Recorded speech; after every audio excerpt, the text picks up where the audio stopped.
Bonjour à tous et bienvenue dans cette vidéo. Aujourd'hui, nous allons parler du Sukhoi 35, cette espèce de monstre là, juste derrière. Vous avez été nombreux à me réclamer cette vidéo, donc je vais parler en 1 du Sukhoi 35, en 2 des images qui ont fuité d'une panne de commande de vol qui a touché un Sukhoi 35 il y a maintenant une petite dizaine d'années. En 3, nous allons regarder si c'est déjà arrivé ces soucis de commande de vol à d'autres aéronefs. Et en 4, nous allons nous focaliser un petit peu sur les bases, sur l'importance du pilotage, même dans des avions de haute technologie. Mais avant, je vais vous présenter notre sponsor, notre partenaire pour cette vidéo, qui n'est autre que NordVPN. NordVPN que vous connaissez peut-être. Un VPN, qu'est-ce que ça veut dire? Virtual Private Network, qui vous permet tout simplement de surfer sur Internet en toute sécurité. Ça va protéger votre connexion Internet, ça va vous permettre d'être pleine confidentialité en ligne, ça va masquer votre adresse IP, ça va vous permettre de vous connecter sur des Wi-Fi un peu partout dans le monde pendant vos voyages sans aucun souci. Ça va vous permettre de changer votre emplacement virtuel, d'accéder à un de leurs 5200 serveurs dans 60 pays et surtout également éviter la mise en mémoire tampon. Mais lorsque l'on voit qu'avec les avions de nouvelle génération, la technologie moderne, l'attaque informatique, la protection du secret, et on l'a encore vu avec ce qui se passe aux portes de l'Europe en ce moment, dans l'Est de l'Europe, est de plus en plus importante. J'ai envie de vous dire que se balader sur Internet sans un VPN, il n'est pas une situation d'avenir. Personnellement, je me déplace beaucoup dans le cadre de mes conférences ou de mes tournages et le fait d'utiliser un VPN, le fait d'utiliser NordVPN, ça me permet de me connecter à des points de Wi-Fi à l'étranger sans avoir peur qu'on me vole mes données ou qu'on accède aux informations confidentielles de mes entreprises. Donc pour faire simple, dans le texte, votre navigation elle vient chiffrée. D'habitude, vous vous connectez à votre fournisseur d'accès à Internet qui vous envoie vers votre destination. Là, on vient rajouter le VPN au milieu. Donc c'est fournisseur d'accès à Internet vers le VPN. Là, tout ce qui sort est chiffré et protégé et c'est le VPN qui va vers la destination finale. Ce que je vous propose, c'est de profiter d'une super offre. On vous met le lien juste en dessous. Découvrez, testez. Et vous allez voir, le tester, c'est l'adopter.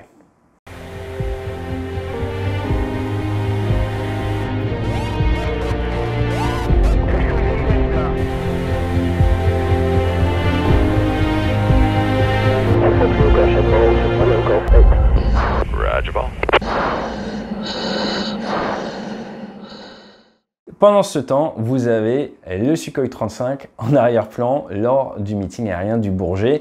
Le Sukhoi 35, ça a commencé avec le T10 en 1977. Ça vient de l'ancêtre du Sukhoi 27. Vous avez le Sukhoi 27, Sukhoi 30. Le 33, c'est la version navalisée avec les canards. Et vous avez le 35. Le 35, c'est quoi? C'est plus gros. On est sur du 17 tonnes à vide, 35,8 tonnes en masse max. C'est avec des nouveaux matériaux. Vous avez du titane, ce qui permet un allongement de la durée de vie de la cellule. Avant, c'était 4000 heures. Maintenant, c'est 6000 heures de vol avec des grandes visites tous les 1500 heures. Vous pouvez emporter 11,5 tonnes de carburant, ce qui permet à cet avion d'avoir un très grand rayon d'action. Ils ont commencé à y réfléchir à partir de 1992 et ils n'y ont pas réfléchi la partie ouest de la Russie. C'est dans l'est de la Russie que tout s'est fait.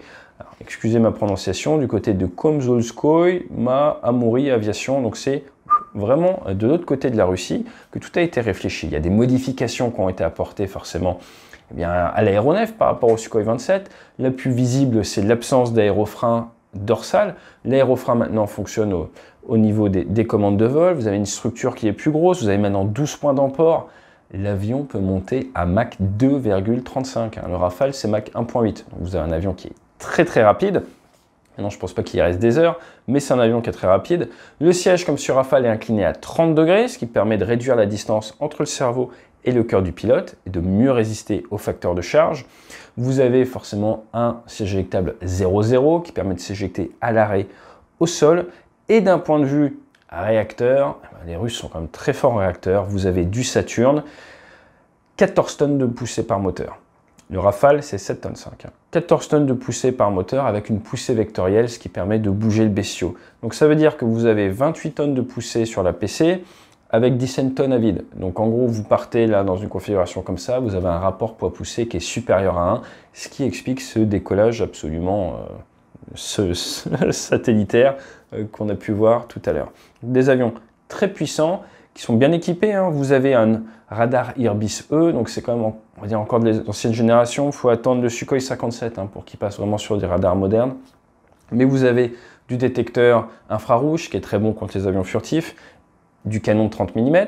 Les Américains ont des calibres plus petits, les Français on est sur du 30, les Russes aussi 30 mm, et après tout le panel d'armement air-air, air-sol, air-mer, les bombes, les roquettes, hein, nous avons pas ça sur nos avions, nous les roquettes, donc un panel d'armement très hétéroclite qui permet de faire un avion qui peut faire tout type de mission, ce qui est très intéressant. Il peut embarquer un pod de désignation en laser, le T220E, et également un détecteur IR, il a des détecteurs IR à bord qui permettent de détecter les télémètres laser. Donc voilà. En français en texte, comme ils disent, un 4++, de la génération, de la très bonne génération d'avions de combat. Il a des lanceurs lance-fleurs qui peuvent partir vers le haut, qui peuvent partir vers le bas. Sur Rafale, c'est pas le cas, ça part que vers le haut. Vous avez, qu'est-ce que je peux vous dire, un marché de l'export qui a été très faible pour cet avion. La Russie en a commandé plus de 70, les Chinois en ont commandé 24. Au début, les Russes ne voulaient pas vendre moins de 40. Au final, ils ont cédé avec une vente de 24. Ça a commencé à signer en 2009 pour la Russie. Vol de série, c'était 2011. C'est un avion qui a mis du temps à sortir. Il y a beaucoup de contraintes pour les gens qui achètent du matériel russe en ce moment, et ça va être de pire en pire, je pense. Donc les Égyptiens en ont commandé, mais ils ne les auraient pas encore reçus. Ça bloque pas mal. L'Indonésie n'en veut plus à cause des sanctions sur du Rafale. Donc c'est pas franchement un succès à l'export. Après, ça reste un avion neuf, hein. Premier vol en série 2011. Le Rafale, voilà, faut repartir un peu en arrière. Mais une base solide, quelque chose de costaud, qui a fait ses preuves, qui apparemment est pas si facile que ça à entretenir. Mais vous avez quand même, vous pouvez le voir, un avion qui bouge très très bien et surtout un gros chasseur avec de la longe, avec de la vitesse, avec de l'emport, 12 points d'emport, c'est quand même assez monstrueux. Au niveau des commandes de vol, on est sur des commandes de vol électriques, c'est-à-dire que le pilote donne des ordres, ça va dans un ordinateur et l'ordinateur décide un peu de ce qui se passe. Ils ont eu des soucis, on va l'étudier dans juste quelques instants. Mais ce qu'il faut bien voir, c'est que l'avion est instable de base pour être plus nerveux et serait 4 fois plus instable que le Sukhoi 27, ce qui en fait donc un avion plus nerveux qui réagit mieux, hein, tout simplement. Je vous ai parlé des réacteurs. Autre avancée au niveau des réacteurs, c'est que maintenant ils peuvent tenir 4000 heures chacun. Avant c'était 1500 heures sur les anciennes versions, les Sukhoi 27, tout ça. Et la grande visite, c'est plus toutes les 500 heures, c'est toutes les 1000 heures, ce qui est un peu mieux, surtout pour des vols longs. Cet avion a été envoyé au combat en Syrie, ils l'ont déployé rapidement. Apparemment, ils ont eu de bons retours, même s'il y a eu des mises à jour qui ont été faites après, notamment, je crois, à cause de l'éclairage. Voilà. Je crois qu'il a été intercepté, le Sukhoi 35, par des Rafales, hein. On a vu des images ces derniers jours. Moi, je pense que c'est un avion qui fait son job, qui est en gros une nouvelle version du Sukhoi 27, Fox Tree Shooter, comme on dit, capable de faire tout type de mission et par contre pas très discret, hein, c'est costaud et la surface équivalente radar doit être quand même assez forte.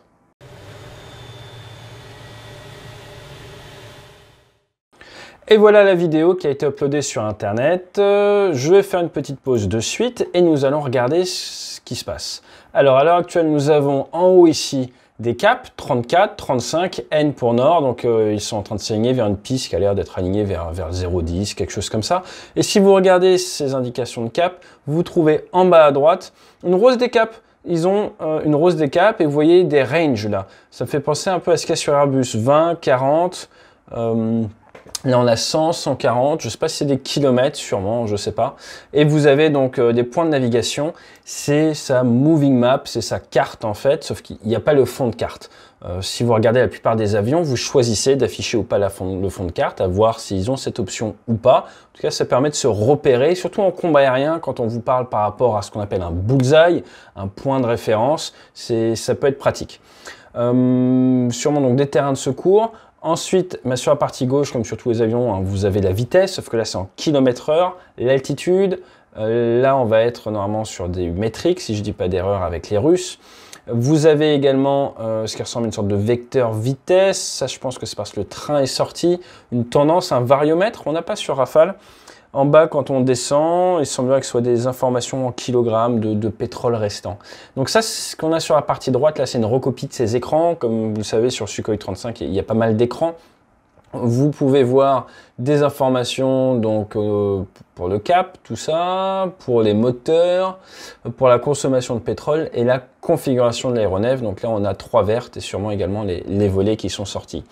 Notre pilote, donc là il y a marqué 2015, certains disaient que c'était en 2013, je n'ai pas l'information, c'est pas vraiment important. Ce qui est intéressant de voir, c'est que notre pilote va sur la piste, voilà, donc on est quasiment sur un cap nord, on a 2 écarts, ça voilà, des fois on a les caps vrais, les caps magnétiques à voir où ils sont, on a également la fonction de la dérive. Il s'avance quand même pas mal, moi je trouve qu'il s'avance beaucoup. Il vient s'aligner, ok. Là, vous voyez N2. Ici, N2, 85, on dirait 85%. Alors, on voit mal. Hein. Et là, ça augmente. Donc, et ça passe dans une autre couleur, je pense que c'est la post-combustion. Donc, il met une certaine puissance sur frein, il fait chauffer, après, il lâche les freins, après, il met plein gaz, et après, il met la post-combustion, je pense, qui est assez classique. Vous voyez que ça part très vite, hein, ça accélère bien. Le variomètre, l'altitude en mètres, hein, on était à 300 mètres, 1000 pieds, et notre vitesse qui accélère. Ça monte, tout va bien. Rentre le train, et là, regardez, ça part néo. Ça part néo très fort. Tout de suite, là, on le voit ici. Là. Il met 2 l'aileron, il redescend, il fait une barrique. Hop là. Alors, je suis d'accord avec vous. On est habitué en Occident à ce que ça soit, ça bouge pas comme ça. Là, le point de référence est très différent. Donc, pour moi, ça demande un petit peu de travail d'adaptation. Vous voyez que là, l'horizon, tout ça est stable et c'est votre avion qui bouge. Sur les avions sur lesquels moi je suis habitué, c'est tout qui bouge par rapport à l'avion. C'est pas grave, c'est une représentation différente des choses. Donc, bon, qu'est-ce qui se passe? Là, ça commence à sonner. Regardez la vitesse, 256 km/h. Ça doit sonner à cause de la basse vitesse. Qu'est-ce qui se passe? Alors en fait, ce qui se passe, c'est qu'au niveau de ces commandes de vol, ça fait du pitch-up. Ça lève comme ça les commandes. Donc alors qu'il est en train de décoller, il rentre le train, tout ça, paf! Il y a l'avion qui monte en incidence. Alors le 737 MAX a été connu pour baisser d'un coup. Là, c'est exactement l'inverse. Ça monte d'un coup. C'est l'inverse du MCAS, si je puis dire. Et ça a été prouvé apparemment comme étant un problème au niveau des commandes de vol. Donc notre pilote, il n'est pas très content. Il essaie de comprendre ce qui se passe et il se rend compte rapidement qu'en fait, eh bien, s'il va se mettre en virage vers la gauche ou en virage vers la droite en permanence, ce pitch-up, donc cette force au niveau du tangage permanent, va lui permettre de faire un virage et de reprendre un peu ses esprits et de tester des choses. Donc, qu'est-ce qu'il va tester? La vidéo, le vol fait 52 minutes.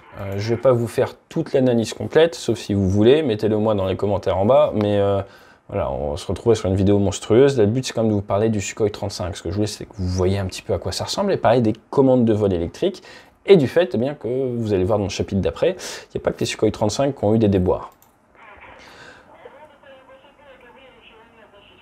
Donc là, vous voyez qu'en fait, il y a 2 personnes qui communiquent. Vous avez le pilote et vous avez un contrôleur au sol. Je ne pense pas que ce soit un contrôleur normal vu les informations qu'il lui fournit. Le contrôleur au sol a l'air d'être un contrôleur d'essai, donc quelqu'un qui est expert également sur la machine et qui va essayer de l'aider. Donc là, typiquement, quand vous avez des soucis comme ça de contrôlabilité, vous allez essayer de trouver un domaine de vol dans lequel tout se passe bien, où ça ne se dégrade pas plus, et après, vous allez essayer d'aller un petit peu à la pêche aux différentes configurations. Donc vous avez un mode backup, un mode secours, il va y passer à un moment. Néanmoins, c'est pas forcément une situation d'avenir. Et donc il va faire, vous allez voir là pendant très longtemps, de multiples essais. On est à 10 minutes de vol. Et en attendant, virage gauche, ça tourne gentiment. Il va essayer d'enclencher le mode secours, il va en ressortir. Et ensuite, il va sortir le train. Vous voyez, il a le train sorti là, l'indication au niveau de son vecteur vitesse, l'indication ici du train sorti, c'est mieux pour poser l'avion. Une fois qu'il a le train sorti, le gros point maintenant à gérer, et vous voyez, on le voit même sur le head-up display, là, pardon, sur son ADI, le gros point à gérer, c'est comment poser l'avion et comment brouiller du pétrole. Donc je ne sais pas si le Sukhoi 35 est équipé d'un vide-vite. Nous savons qu'il peut prendre jusqu'à plus de 11 tonnes en soute interne. Là, en bas à gauche, j'ai du mal à lire les chiffres. À cause de la qualité de l'enregistrement, 4.1, 9.1, je ne suis pas exactement, et la qualité de l'image, je ne suis pas très fort à ça, ne me permet pas bien de voir. Mais il va se rapprocher du terrain progressivement, il va descendre, il va faire ses virages. Il va faire ses petites affaires, il a de la chance, la météo est correcte, et il va décider de se présenter après eh bien, en virage gauche, ça tombe bien, on est habitué au virage gauche, pour tenter d'atterrir. Donc l'idée c'est quoi? L'idée c'est faire un virage, mettre les ailes à plat et essayer de plaquer l'avion au sol sur la piste. Donc là, vous voyez qu'il va se rapprocher du terrain. On a effectivement bien de pleine navigation. Vous voyez qu'il y a 20 km, 40 km. On voit que, je ne sais pas si c'est de la neige ou des maisons. Et il va gentiment se présenter. Alors, il parle beaucoup à la machine. Si je vous mets le lien de la vidéo entière, il parle beaucoup à la machine. Et je vous dis souvent, d'ailleurs, j'en parle dans le bouquin, au-delà du cockpit, hein, il n'y a aucun mal à parler à voix haute dans son monoplace. On est très nombreux à le faire. Et il va donc gentiment essayer de se présenter.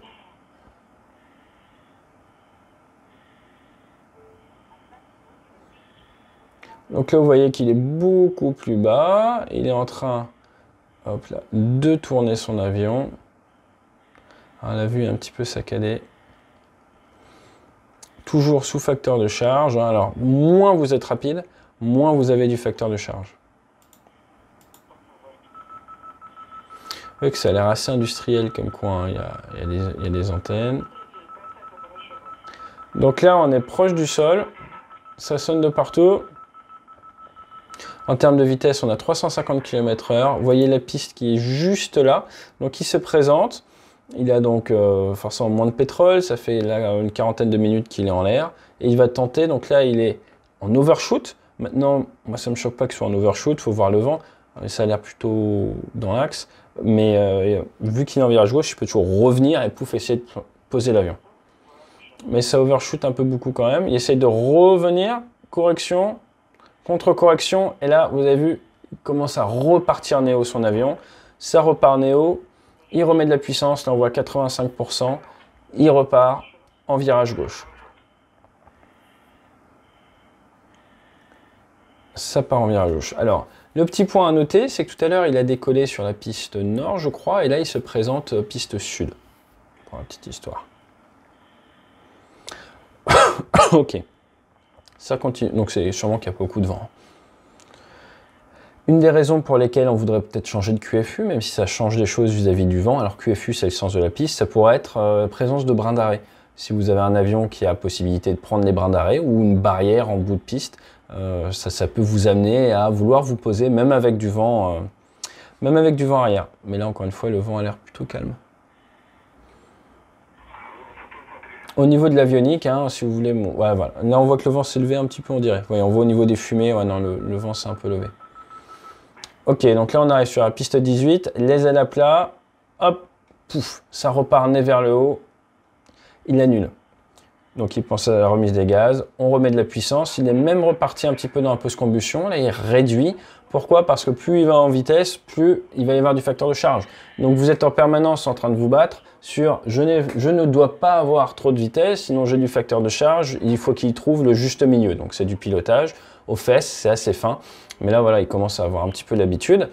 Il avance comme sur des passes d'appontage par dichotomie, un peu trop à droite, là c'était un peu trop profond.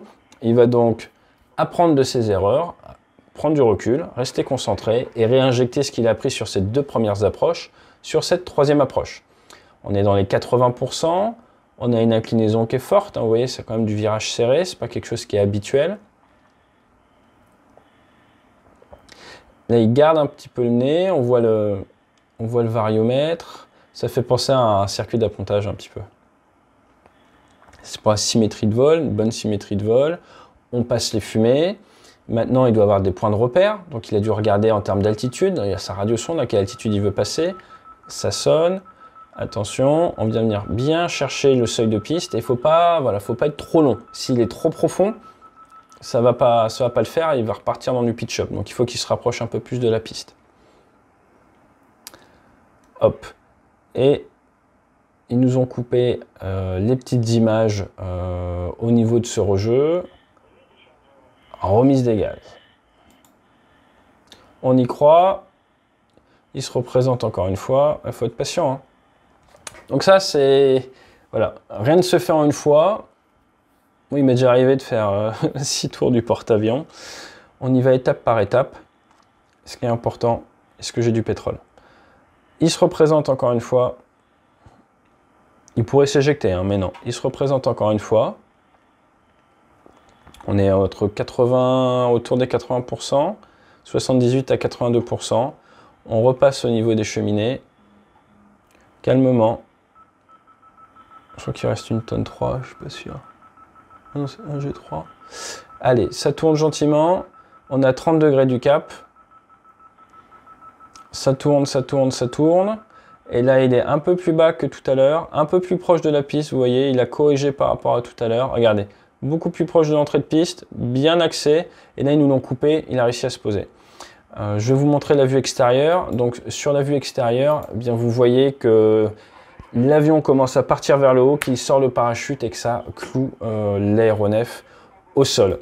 Donc voilà, ce qu'on peut vraiment regarder, retenir de cette vidéo, on va zoomer un tout petit peu, là, je peux pas. Ce qu'on peut vraiment retenir de cette vidéo, c'est quoi? C'est l'avionique du Sukhoi 35. L'avionique du Sukhoi 35 est une avionique, moi, qui me fait penser à du Mirage 2000. Donc, ça m'a l'air moins friendly qu'un Rafale, bien moins friendly, user-friendly qu'un Rafale. On est sur la génération 4, si j'ai envie de dire, si je devais mettre une note en termes de design. Néanmoins, on est sur un avion qui donne de la SA, qui donne de la Situation Awareness. Quand je vois le bel écran central avec la belle rose des caps, les rings de distance, moi j'aime beaucoup ce concept de ring de distance. Donc ces cercles avec les distances, ça vous permet en combat aérien de vous faire une bonne représentation mentale de ce qui se passe. Mettre peut-être le curseur au milieu de la zone et voir tous les avions avec la liaison de données, tout ça, les radars qui évoluent et vous faire une bonne représentation mentale dans l'espace du combat aérien. Donc je trouve que c'est un avion qui est quand même assez bien pensé. Un petit peu old school hein, niveau graphisme, mais bon, on s'y habitue. Ce qui est intéressant, c'est de voir l'état d'esprit de leur pilote d'essai. Ils n'ont rien lâché. Ils ont fait ce qu'il fallait pour que ça fonctionne. Donc on est face à des personnes qui sont combatifs et vous dites que ce genre d'adversaire, si un jour il faut se battre contre lui, hein, c'est hypothétique, mais que ce genre de personne fait un bon combattant, fait un bon pilote de combat, fait un bon chasseur tout simplement. Après avoir vu ce magnifique sauvetage de la part du pilote d'essai, je vous propose de voir ce qui s'est passé du côté occidental de la Force. On va commencer avec avril 1992 avec le YF-22, donc les prototypes du F-22, qui se retrouve à avoir des soucis de commande de vol alors qu'il a 40 pieds, 175 nœuds et qui se pose, comme vous pouvez voir sur les images, de manière assez original. Donc ça, c'est du Pilot Induced Oscillation. Ça venait d'un souci au niveau des commandes de vol. J'ai envie de dire, ça fait penser au souci du Sukhoi 35. Mais c'est pas tout. Remontons encore plus en arrière. Le 2 février 1989, le JAS 39, le Gripen, Pilot Induced Oscillation, encore une fois, plus des rafales de vent, eh bien ça nous donne, avec un souci de software par-dessus, une sortie de piste, des gros soucis à l'atterrissage également. Et si on remonte encore plus en avant, un avion que tout le monde adore, le F-16, le marché du siècle. Alors lui, le 20 janvier de 1974, devait faire un roulage haute vitesse, souci au niveau des commandes de vol, il a fini par décoller, il a abîmé son train, il a dû se reposer, donc voici le premier atterrissage d'un F-16 grâce aux commandes de vol. Là où je veux en venir, eh bien, c'est que c'est pas évident de passer du côté tout software de la Force. Mais pas que, regardez le prototype du F-14 lors de son deuxième vol. On est le 30 décembre 1970, à l'aube de Pasteur 1971.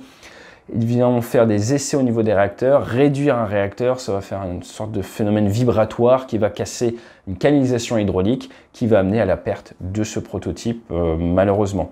Là où je veux en venir, c'est que ça existait sur les avions modernes. Ça existait également sur les avions d'ancienne génération. Et plus proche de nous, le F-35, nous en parlé sur cette chaîne, du glitch, je cite les Américains, au niveau des commandes de vol lors d'un posé haute vitesse où l'avion s'est posé à très haute vitesse. Ils n'ont pas anticipé au niveau des commandes de vol qu'on pouvait se retrouver à poser l'avion aussi rapidement. Ça a tapé au niveau de la roulette avant. L'avion n'a pas accepté la remise des gaz, n'a pas accepté l'ordre du pilote de redécoller. Sortie de piste, éjection, avion perdu. Donc voilà, c'est arrivé du F-14 au F-35. Donc il ne faut pas tirer au boulet rouge sur le Sukhoi 35. Il faut faire des mises à jour au niveau des commandes de vol. C'est ce qu'ils ont fait, le Sunlearn.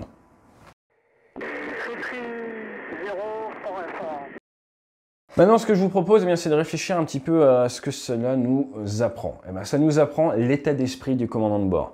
Le pilote d'essai avait une porte de sortie. Il aurait pu s'éjecter. En s'éjectant, il aurait été plus compliqué pour les ingénieurs de comprendre exactement ce qui s'est passé et d'apprendre des soucis. L'état d'esprit d'un pilote de chasse, même s'il est assis sur une porte de sortie, sur un siège éjectable, n'est pas de choisir la facilité. Il va toujours essayer de se battre pour ramener son avion. La raison principale, c'est quoi? C'est que vous ne savez pas où votre aéronef va tomber. Vous pourriez faire des victimes au sol. La deuxième raison, c'est on a signé pour l'avion, c'est notre responsabilité, on reste à bord jusqu'au bout si besoin, on va le ramener. Après, il y a un moment, si c'est perdu, c'est perdu, bon, faut sortir, mais notre état d'esprit, notre formation nous amène à assumer nos responsabilités jusqu'au dernier moment. Le point sur lequel je voudrais insister, c'est quand vous avez des soucis de contrôlabilité, vous essayez de trouver un domaine de vol dans lequel votre avion fonctionne. Vous avez peut-être vu le documentaire Netflix sur le 737 MAX, sur le crash éthiopian. Il y a des choses à dire également, mais à partir du moment où vous avez une vitesse, des paramètres, où vous arrivez à maîtriser quelque chose, vous le conservez à tout prix. Vous ne laissez pas augmenter votre vitesse, vous ne laissez pas réduire votre vitesse, vous allez le conserver à tout prix. Lors de mon simutest, avant de pouvoir être lâché sur Super Étendard, mon second à l'époque, et maintenant est pas sur 777 justement chez Air Canada, eh bien il m'avait fait faire un test de contrôlabilité. C'est-à-dire qu'en vol, j'avais un souci et j'avais du mal à contrôler l'avion au simulateur. Je devais faire la procédure, on avait une procédure pour ça, consistait à rejoindre 10 000 pieds et à 10 000 pieds, essayer d'explorer le domaine de vol. Petit à petit, par dichotomie, je rajoute quelques nœuds, je vois ce qui se passe, je rajoute quelques nœuds, je vois ce qui se passe, de manière à essayer de trouver une configuration où l'avion est contrôlable. Et ça, je pense que c'est quelque chose de très important. Il faut y aller étape par étape. Dans le cas de notre pilote de Sukhoi 35, ça a pris beaucoup de temps. Il a fini par trouver un domaine de vol où ça fonctionne, en virage permanent. Il a essayé le mode backup, il est revenu du mode backup. Ok, en virage en permanence, ça fonctionne. Quand je remets les ailes à la plage, il y a quelques secondes avant que l'avion recabre. Eh bien, je vais travailler à partir de ça. Je vais alléger l'avion, avoir moins de pétrole, me présenter, ouvrir le parachute en vol s'il faut, ça ne pose pas de souci, et me poser. Et surtout, je sais que j'ai le temps. Quand on dit quand il y a le feu, il n'y a pas le feu. J'ai du temps, j'ai du pétrole, et c'est pour ça que c'est très important en permanence de savoir où on est niveau timing. Nous, on aime bien dire, et j'en parle dans le bouquin, qui maîtrise le temps, maîtrise son environnement. Si vous savez quelle autonomie il vous reste, en combien de temps vos réacteurs s'éteignent, vous savez où vous en êtes et les options qui s'offrent à vous. Si vous ne savez pas combien de temps il vous reste, c'est beaucoup plus compliqué et vous pouvez vous être amené à prendre de mauvaises décisions. Donc cette maîtrise du temps est très importante. Si vous regardez des vidéos de pilotes russes, vous voyez, ils regardent souvent leur montre. C'est très important. Donc à partir de là, quel est mon temps disponible? Quelle est mon autonomie? Très bien, je vais y aller petit à petit. Je vais trouver un domaine de vol qui fonctionne. Je vais ensuite prendre mon avion en main et je vais tenter, tout en étant go-around minded, en pensant à la remise des gaz si besoin. Et la remise des gaz, je sais que initialement ça va partir vers le haut, après je repars en virage, ça va bien se passer. Et je sais en permanence qu'il y a cette porte de sortie, siège éjectable si besoin, mais je dirigerai l'avion vers une zone où il n'y a rien, et je couperai les réacteurs. Important, avant de s'éjecter, on coupe les réacteurs pour éviter que l'avion continue vers l'autre bout de la Russie, ou vers la Belgique. Donc voilà, le message important c'est ça, petit à petit, on avance par dichotomie, on trouve un domaine de vol, on arrive à le maintenir, et on trouve une option pour poser l'avion comme ça. C'est arrivé avec par exemple un vol DHL qui a été abattu, mais c'est un autre sujet. Aujourd'hui, la question du jour, eh bien, elle est très simple. La question du jour est la suivante. Si vous êtes aux commandes d'un avion bimoteur et que vos commandes ne répondent plus, vous ne pouvez plus tirer sur le manche, aller à gauche, aller à droite, est-ce que vous pensez qu'il est quand même possible de ramener l'aéronef? Allez, fly safe, et j'en profite, je vous rappelle, Au-delà du cockpit est toujours disponible sur notre page. Venez faire un tour sur debrief.org ou allez sur Amazon, mais debrief.org, nous allons vous mettre des petites vidéos spécialement sélectionnées toutes les semaines. Donc allez jeter un petit coup d'œil dans la page actu, ou tous les mois, on va voir, on va voir. Mais venez faire un petit coup d'œil, il y a des vidéos que vous ne trouverez que là, qui sont plus disponibles sur YouTube. C'est comme ça, c'est sympa. Allez, fly safe.